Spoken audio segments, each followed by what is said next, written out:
Chapter 10. My Father Finds the Dragon. When my father was crossing the back of the 15th crocodile with 2 more lollipops to go, the noise of the monkeys suddenly stopped, and he could hear a much bigger noise getting louder every second.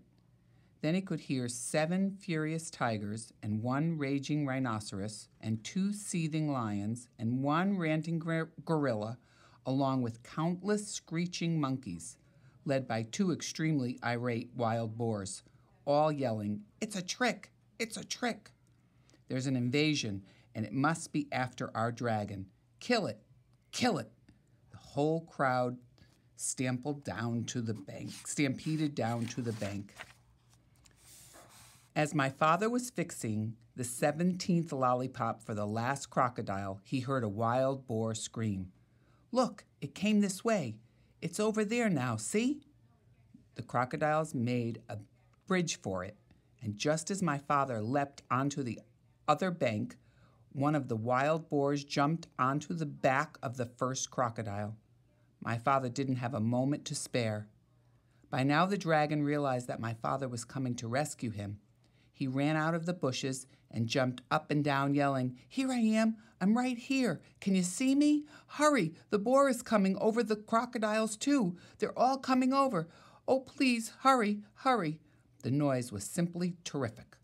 My father ran up to the dragon and took out his very sharp jackknife.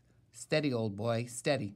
We'll make it. Just stand still," he told the dragon as he began to saw through the big rope. By this time, both boars, all 7 tigers, the 2 lions, the rhinoceros, and the gorilla, along with the countless screeching monkeys, were all on their way across the crocodiles, and there was still a lot of rope to cut through. "Oh, hurry," the dragon kept saying, and my father again told him to stand still. "If I don't think I can make it," said my father, "we'll fly over to the other side of the river, and I can finish cutting the rope there."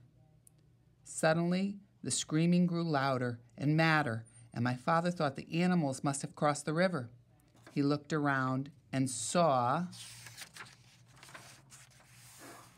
something had surprised and delighted him, partly because he had finished his lollipop, and partly because, as I told you before, crocodiles are very moody and not the least bit dependable, and are always looking for something to eat.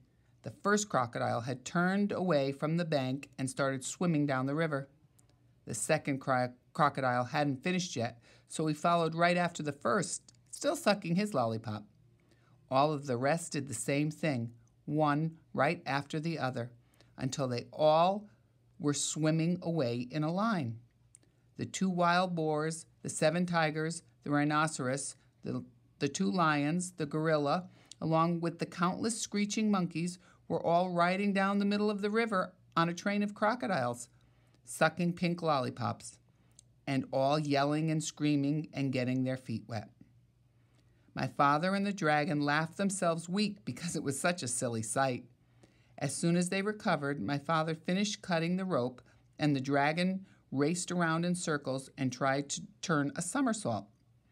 He was the most excited baby dragon that ever lived. My father was in a hurry to fly away, and when the dragon finally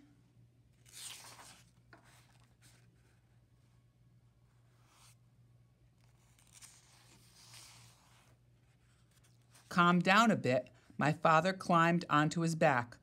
"All aboard," said the dragon. "Where shall we go?" "We'll spend the night on the beach, and then tomorrow we'll start on the long journey home.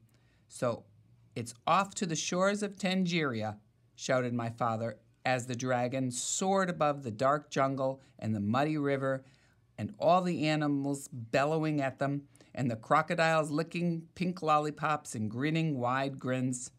After all, what did the crocodiles care about a way to cross the river? And what a fine feast they were carrying on their backs. As my father and the dragon passed over the ocean rocks, they heard a tiny, excited voice scream, "Bumcock, bumcock, we dread our naggin. We need our dragon." But my father and the dragon knew that nothing in the world would ever make them go back to the wild island.